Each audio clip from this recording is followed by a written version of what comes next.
چاہیں۔ اب میاں بیوی بھی سمجھ لیں کہ ہماری ذمہ داریاں کیا ہیں۔ مسند امام احمد بن حنبل میں حضرت ابو درداء رضی اللہ تعالیٰ عنہ سے حدیث مروی ہے، نبی کریم صلی اللہ علیہ وسلم کی بارگاہ میں ایک خاتون نے آ کے عرض کیا، یا رسول اللہ صلی اللہ علیہ وسلم مجھے بتلائیے خاوند کا حق کیا ہے۔ یہ جو حدیث سنانے لگا ہوں نا، یہ بیٹی کو سنانی ہے، جا کے یہ ٹیلی فون کر کے بہن کو سنانی ہے،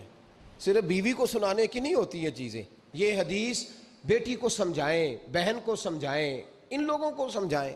تاکہ اور یہ یاد رکھیں خاوند کے حقوق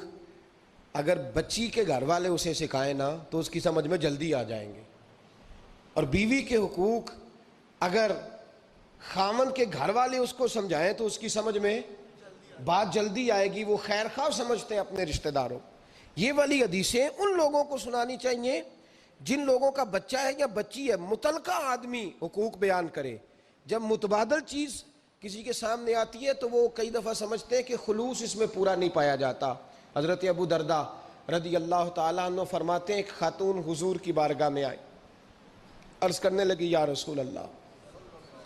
صلی اللہ علیہ وسلم میں نکاح کرنا چاہتی ہوں، شادی کرنا چاہتی ہوں، مجھے بتلائیے خاوند کا حق کیا ہے؟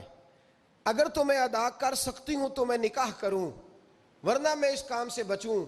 میرے نبی کریم علیہ السلام نے فرمایا، بی بی اگر خاوند کے ناک سے رینٹ نکلے، ریشہ نکلے، پیپ بہے اس کی ناک سے، اور بی بی اپنی زبان سے وہ صاف کر دے، تو پھر بھی اس کا حق ادا نہیں ہوتا۔ حضرت ابو درداء کہتے ہیں، آنکھ کھول کے اس عورت نے دیکھا تو میرے نبی پاک نے اگلے جملے ارشاد فرمائے، حضور نے فرمایا، تو ان باتوں میں حیرت کر رہی ہے، میں اگر خدا کے علاوہ کسی کو سجدے کا حکم دیتا تو میں عورت کو کہتا اپنے خاوند کو سجدہ کرے، میں اس کو کہتا یہ کام کرے۔ میرے رسول کریم علیہ السلام نے حقوق کا تعین فرمایا، اور نبی کریم صلی اللہ علیہ وسلم نے فرمایا، جو عورت اس حال میں مر گئی، اس حال میں دنیا سے گئی کہ اس کا خاوند اس سے راضی تھا، اس کا شوہر اس سے راضی تھا، اس کا گھر والا اس سے مطمئن تھا، تو میرے نبی پاک فرماتے ہیں جب دنیا سے جائے گی تو رب کریم جنت کا دروازہ کھول کے فوراً ہی جنت میں داخل فرما دے گا، اس کو بغیر روک ٹوک جنت دے دی جائے گی۔ شرط یہ ہے کہ وہ جب دنیا سے جائے تو اس حال میں جائے کہ اس کا خاوند اس سے شکوے نہ کرتی پھرے، شکایتیں نہ کرتی پھرے، شکایتیں نہ کرے۔ ہمارے زمانے میں شکایتیں ہوتی ہیں،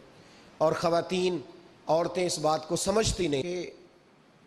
اللہ نے جو میرے نصیب میں رکھا تھا اور جو خاوند رب نے میرے لیے پسند کیا تھا وہ اللہ نے